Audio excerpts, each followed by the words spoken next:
Good morning, everyone, and welcome to this fourth Sunday in the Easter season, which every year is called Good Shepherd Sunday, because every year we have the 23rd Psalm, and we have the story from the Gospel of John of Jesus as the Good Shepherd.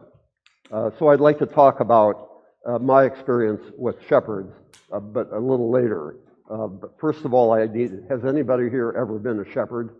No. Anybody raised sheep even?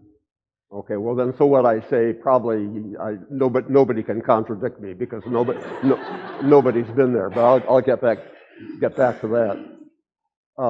As always, the lessons are carefully chosen in our church here. Today, especially they are, because they all deal with God as a shepherd. The Acts of the Apostles, the first reading, remember, is the first Christian history book. In fact, it's the only book we have of what happened shortly after Jesus' resurrection for the first 20, 30 years of the existence of the church.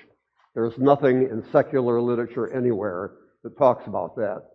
The first reference we have to any church history comes from probably the middle of the second century, and it's a series of just moral teachings and instructions on baptism and the Eucharist. But that's not history. It's more teaching kinds of things.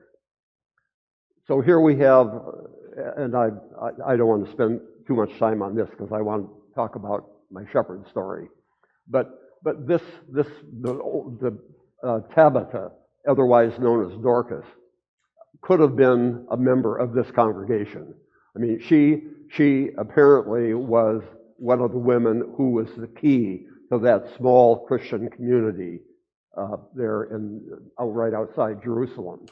Very well known. Apparently, she was a seamstress and maybe she even made some church vestments. I'd like to think that, but she was very well thought of and loved, and she died, and then suddenly Peter appears. They called for him, and then he appears. Kind of the first time we've seen Peter do something for a while.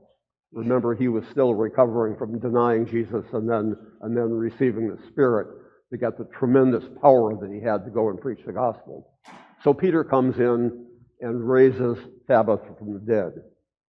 Now, this should, in your mind, start working and say, yeah, I've heard of this before. Who else has raised somebody from the dead? Well, of course, God raised Jesus, but Jesus raised the widow, the son of the widow of Nain. He raised Jairus' daughter. And if the wheels turn even more, it goes clear back into Old Testament times, in the 7th, 8th century, where Elijah the prophet raised a widow's son, and Elisha the prophet raised somebody.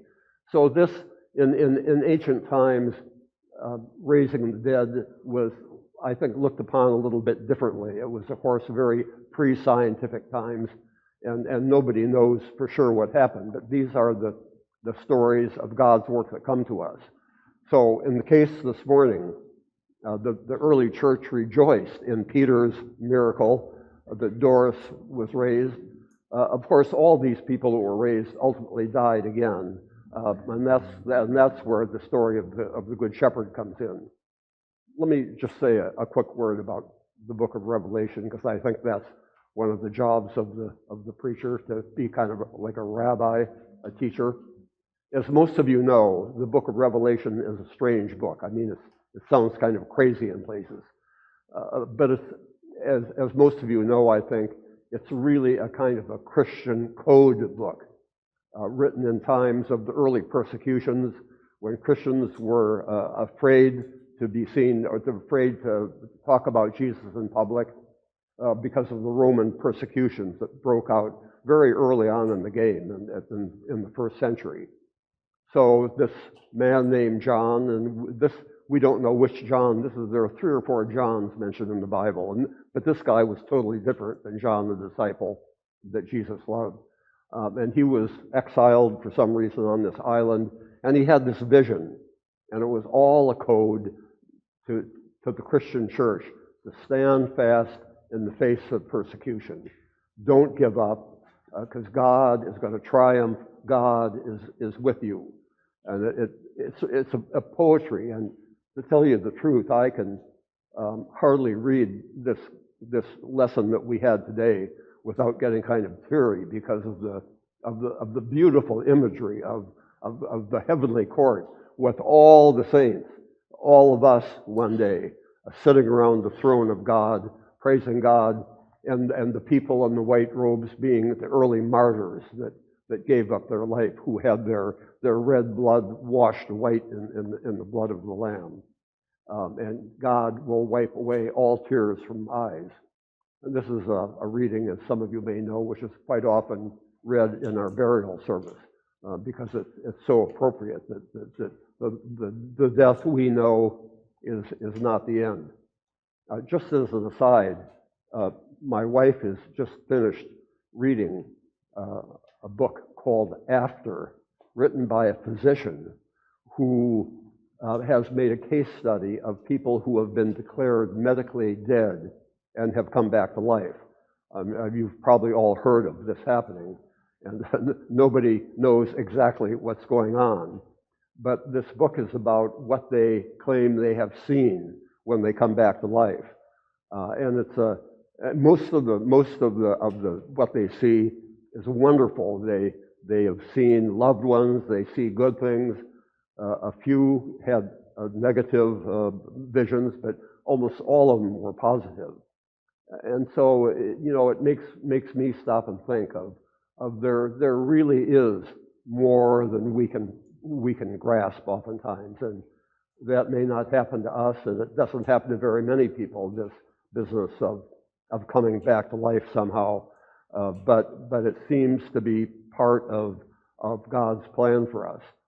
So it's just something that I've been thinking about, I guess, based on what Jan has been reading. Now let's talk about this Gospel of John. Remember, in the Gospel of John, Jesus is the command of everything. Nothing happens except Jesus wills it. And he kind of goes through the Gospel, always looking ahead, always in touch with God, his Father, always representing totally, fully, 100% what God would have him to do. And that's why he's so different than any of us could be, because man, I don't live up to what I know God wants me to do an awful lot. But Jesus did, and that's why Jesus was in fact God. And this is what got him in trouble with the Jewish authorities, because they accused him of blasphemy, because in the Jewish thinking, nobody except the Messiah would be considered God. But remember, Jesus was the Messiah, and he claimed to be. And the gospel for today, Jesus is in the temple at the Feast of Dedication, which we know today as Hanukkah. It was a feast of dedication when the temple was rededicated after the sacrilege of the Syrian invasion of about 170 BC, where the king of Syria came in and told Jews they couldn't practice their religion, that they couldn't circumcise their children, they couldn't eat the name Yahweh, and of all things, they sacrificed pigs on the high altar in Jerusalem. So you can see what effect this would have on Judaism. And finally, a family by the name of Maccabees rebelled. I think most of you know the story where Hanukkah came from. But this was what Jesus was in Jerusalem to celebrate, the Feast of Hanukkah. And it says it comes in the winter season then, as it comes in the winter season now, quite often corresponding to Christmas. So Jesus was challenged, as he quite often was, by the Jewish people. And they say, are you the Christ? And Jesus wouldn't answer. And he said, look, if I tell you, first of all, you won't believe me. And secondly, if you believe me, you think I'm the wrong kind of Messiah. And, we've talked about that one way or another many times. The expectation of the Messiah being a political ruler, a military ruler that would throw the Romans out of the country. And of course, Jesus was not that kind of Messiah. But that's why he didn't even want to tell people that he was, because he knew it would be misunderstood. So he was the Messiah, in his own way, which the early church realized after the resurrection. So it comes down, now let me get to my sheep story. After I, about shepherds and sheep. After I came back from Southeast Asia during the Vietnam War, we were in Washington, D.C. for only 2 years. They told me I would be there longer, so we loved the D.C. area. But then suddenly I got orders to go to Spain, and quite unexpectedly. And Jan was in the middle of her doctoral program, so she stayed behind 1 year, and I went over on my own the first year. Later on, she came over with our 2 young daughters, who were about 5 and 3 at the time, and we had to find a housing in Spain. So we got in the car and we drove all around, and I found a nice condo called a pieza in Spanish in Madrid that was very nicely located. And I said, this looks like a good place to me. And Jan said, no, I want to live in a Spanish village. I want a real Spanish village. So we had a friend who then took Jan around, and as they were driving through this small Spanish village about 15 miles northwest of Madrid, she saw a flock of sheep coming through the village. And she said, stop, this is where I want to live. And I get kind of emotional thinking about it even now. So, as usual, Jan had the last word, and we wound up living in the Spanish village. And we lived in an old Spanish farmhouse that was about 120 years old. It was made of paja, of straw, adobe. It was the walls were about a foot thick, maybe a foot and a half thick. It was just one story with, of course, a tile roof. And we were one of the few people in this village that actually had running water, because there was a well in the front yard that had an electric pump and worked as long as there was power, of course. And the power was fairly reliable. But the rest of the village, just up until the time we moved in, the women would go down and wash their clothes in a communal big tub that they had set up, very much as it had been done for centuries before. The roads were unpaved, there was no sewer system, no nothing. And every morning the basura, or the garbage man, would come around with his donkey in his cart and collect all the garbage. But we as most Spanish homes are, perhaps some even here, they were set back from the road. There was a big courtyard in front, and there was an 8-foot wall in the front and on the sides, with a big iron gate in the middle. And every morning we would hear the tinkle, tinkle, tinkle, tinkle, and we would look out, we would go open the door, and we would see the shepherd going out to the pasture with all the sheep. And there were even a couple black lambs, which we always enjoyed seeing. It was a mixed group. And every evening we would hear this tinkle, tinkle, tinkle, tinkle, and here would come the shepherd back. And we got to know the shepherd a little bit, although my Spanish was never very good. In fact, it's almost non-existent, but we got along. And for our older daughter's 12th birthday, we bought her a lamb, which we raised in this huge courtyard along with several other animals we had. But the problem was the lamb turned out to be a ram. And it started getting very rambunctious and ate all of the roses, it ate all the greenery in the house. So we would take it out to the compost to let it eat the treacle, the grain on the ground from after the harvest. And it would come back and it would eat the neighbor's flowers on the way back. And it was just a big problem. So about that time we left Spain. I got orders to go to Travis here in Northern California, actually. So we had to leave Spain, and we left the lamb with some friends that lived next door.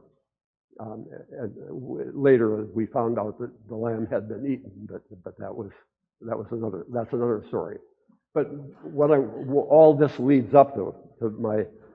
I heard the shepherd talking to the sheep, and so I was standing by the side of the road during the daytime one time, and the shepherd and the sheep were all out there. And I said, well, I'm going to try and talk to the sheep. So I said something like, yaw, yaw, yaw. And the sheep looked up, and within 3 seconds, they were scattering 180 directions.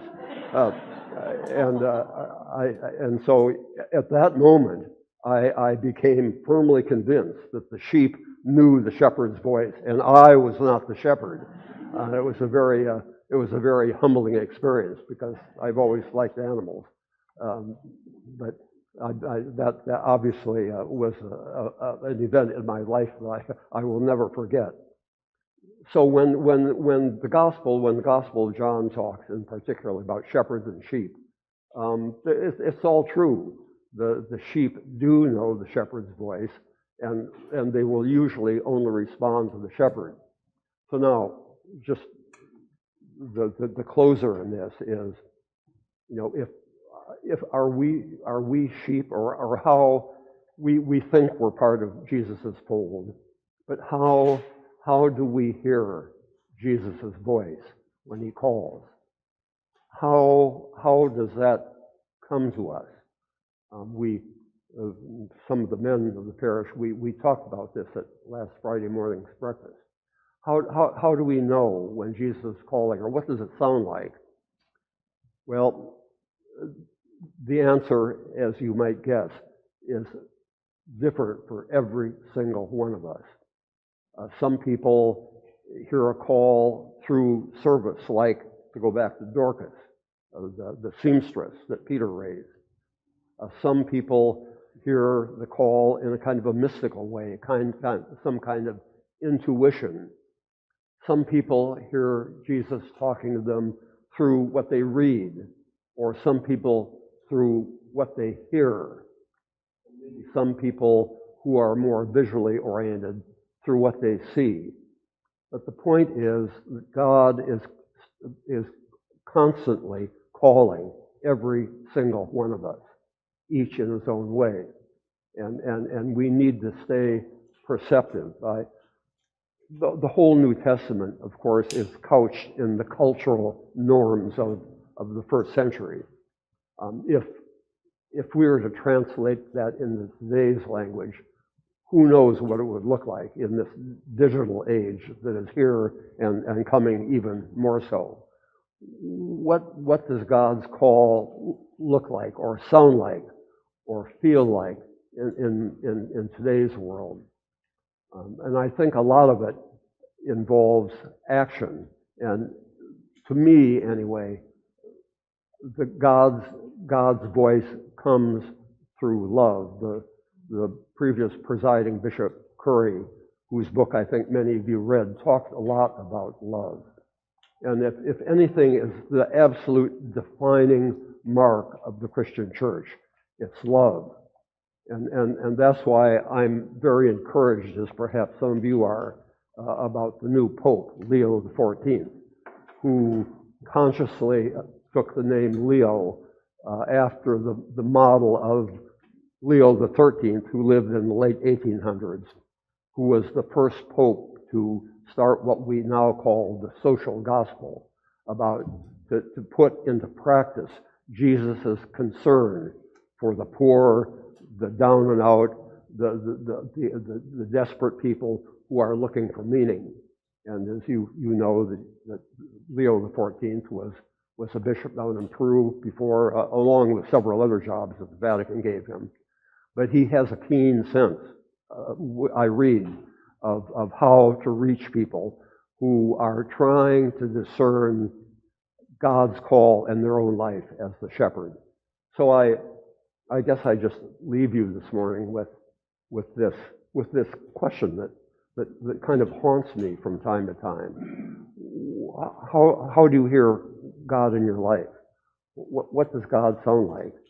And some people in this parish, I know, find God's call through service, through active community participation. And I think that's a good way, maybe not the only way, but a good way to answer the call of God as the shepherd. So think about it, please. What during this week of the Good Shepherd week, of how does God call to me?